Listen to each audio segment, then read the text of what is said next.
today's video, gagawa na naman tayo ng A Day in My Life vlog! Of course, pagkagising natin sa umaga, breakfast agad ang hinahanda. Si Mr. nga pala ay maagang papasok ngayon, kaya naman naghahanda lang ako ng breakfast para sa aking mga anak. Asali na rin ang aking kapatid, nagluluto nga pala ako ng bacon, nagboil din ako ng itlog at nagprito ng hotdog. Yung rice nga pala medyo malamig, kaya naman nilagay ko sa microwave. Naalala ko tuloy nung bata pa ako, palaging malamig ng rice na kinakain ko, tinatawag namin sa Bisaya, bahaw. Sobrang sarap talaga kumain na malamig na kanin. Naghiwa nga pala ako ng mga fruits at saka vegetable para sa breakfast ng mga anak ko. Mister talaga pag maaga yan pumasok sa work, hindi talaga nag-aagahan. Pagmamadali kasi baka abutan ng traffic papuntang Oakland. So ito nga pala ang hinahanda kong breakfast ngayon, bacon lang at saka rice, meron din tayong hotdog. Of course, meron namang fruit, apple, at saka cucumber, at saka carrots. While kumakain ay tinatalian ko naman ng kanilang mga buhok. Sobrang dali talaga mag-ayos kapag lalaki yung mga anak mo, wala kasing tatalian. Ako naman, meron akong kambal na mga babae. So dalawa yung tatalian ko, inaabot talaga ako ng mga 30 or 20 minutes. Pagkasapit ng alas 8:30 ay nag-ready na kami, pupunta na sa school. Alas 9 nga pala ng umaga, nagsa-start yung klase sa mga school dito sa New Zealand. Alas 8 ng umaga, pwede mo nang i-drop off yung mga bata kasi marami kasi ditong mga nanay na nagwo-work. So kailangan nilang i-drop yung mga anak ng maaga. Si Silas naman, alas 9 din ang pasok niya sa daycare. Alam nyo ba dito sa New Zealand, meron silang libreng daycare, 20 hours per week. Subsidy yan ng government, so napakagaan talaga at wala kang babayaran.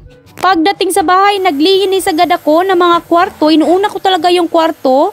Pagkatapos maglinis ng kwarto, ay dito naman ako sa sala. Ang dami mga kalat. Meron nga pala akong labahin na dapat isampay. At dahil sobrang ganda ng araw dito sa New Zealand ngayon, naglaba talaga ako ng bonggang-bongga. Pagkatapos nga pala ay nagtanim ako ng kamatis. Meron nga pala akong 3 kamatis na itatanim. Ang kamatis na ito ay tinatawag nga palang beefsteak. Ito yung malalaking kamatis. So nilalagyan ko muna ng mga dahon bago ko ilagay yung lupa sa pot. Iyan daw yung technique para hindi ka maglagay ng maraming lupa. Alam nyo kasi yung lupa dito sa New Zealand binibili mo, tinatawag iyang compost. Di tulad sa Pilipinas, nung naalala ko, nagdidig lang ako sa bakuran. Pagkatapos ko nga magtanim, nagpunta ako sa town. Nagpunta ako dito sa Domain, meron kasi silang athletics. Ito yung parang intramural sa Pilipinas na meron silang inter-school na competition ng mga running at iba't ibang mga sports. Pagkatapos ay umuwi ako sa bahay, kinuha ko yung kapatid ko, pupunta kasi kami sa town. Bibilan ko siya ng bagong tsinelas. Ito nga palang tsinelas na napili niya, yellow pa talaga ang kulay. Nauso talaga ang ganitong tsinelas, sobrang comfortable namang suotin. Pag-uwi ko ng bahay, magluluto na naman tayo ng hapunan. Minsan talaga hindi ko maisip kung anong lulutuin na hapunan, pero nagtitingin lang ako sa YouTube. So ang lulutuin nga pala nating hapunan ngayon is Filipino dish na naman. Magluluto ako ng chicken adobo. Nag-request kasi ang mga anak ko na magluto ako ng adobo. Ito nga palang recipe ay nakita ko lang sa YouTube. Maglalagay lang ng soy sauce, vinegar at saka sibuyas, bawang, black pepper. Maglalagay din tayo ng bay leaves. At dahil maganda na naman ang araw dito sa New Zealand, magluluto na naman tayo sa labas. Ilalagay ko lang ito sa pan at hayaan ko lang kumulo. Sisimmer lang natin after few minutes na mag-simmer. Pagkatapos ay titikman natin kung okay ba yung lasa ng ating adobo. So ipiprito ko nga pala to, ito yung style namin sa Bisaya, dried adobo. So nakisali na si Mister kasi gusto niya talagang malaman kung paano magluto ng chicken adobo. Paborito kasi ng mga anak ko.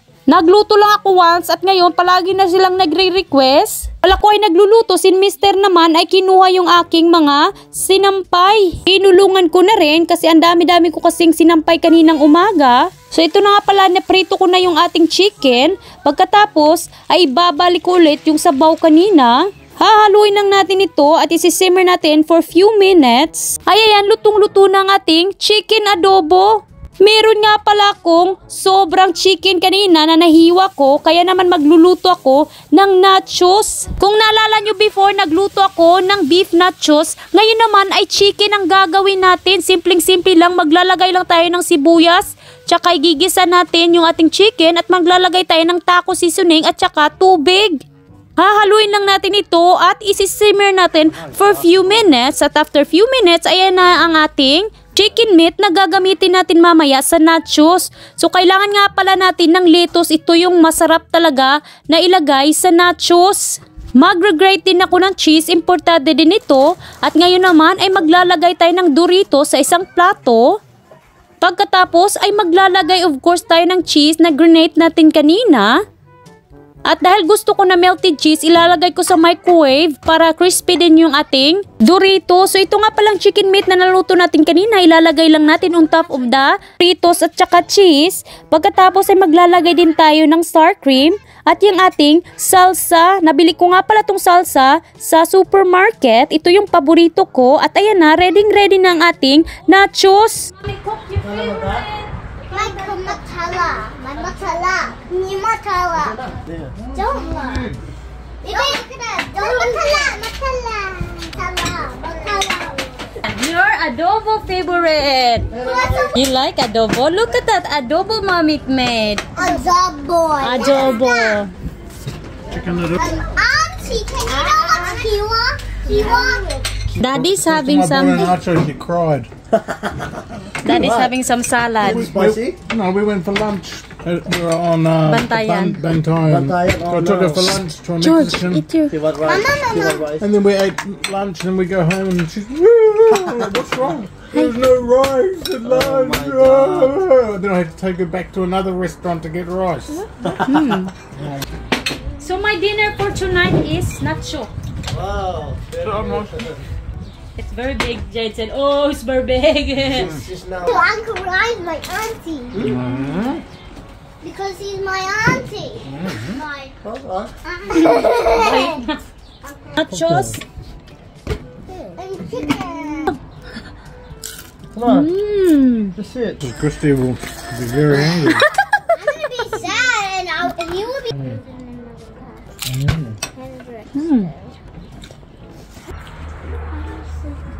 Pagkatapos nga pala naming mag-dinner ay nag-warm up kami. Pupunta kasi kami ngayon sa athletics. Meron kasi sila ditong athletics club. At ngayong araw na ito ay maglalaro yung mga bata at magkukumpit. Mag-running race sila with other kids. Pupunta kami sa Domain, alas 6 nga pala ng hapon ngayon at sobrang may araw pa. Ganito dito sa New Zealand, kahit alas 6 na, hapon na, may araw pa rin. Nag-register nga pala kami, nagbayad ng $150 o 5,000 pesos sa 3 kids. Medyo malamig nga pala, kaya nagja-jacket ako, yung mga anak ko hindi naman nalamig. So ang dami nga palang tao at ang daming bata na sumali ngayon. From 3 years old hanggang 10 years old ang athletics club. Good. Go, Yana. Yana, come on. Yana. Give them. So 4th nga pala si Silas, 14 si Ariana at si Georgia nagka-star. So next week ulit, magra-running race ulit sila. Pagkarating namin ng bahay, nag-shower agad at nagpahinga. Gutom nga palang mga anak ko at kumain ng cereal. Kami naman ni Mr. ay busy sa pagtutupi ng mga damit. So guys, thank you for watching this video. I hope nag-enjoy kayo at sa susunod naman na vlog. Bye!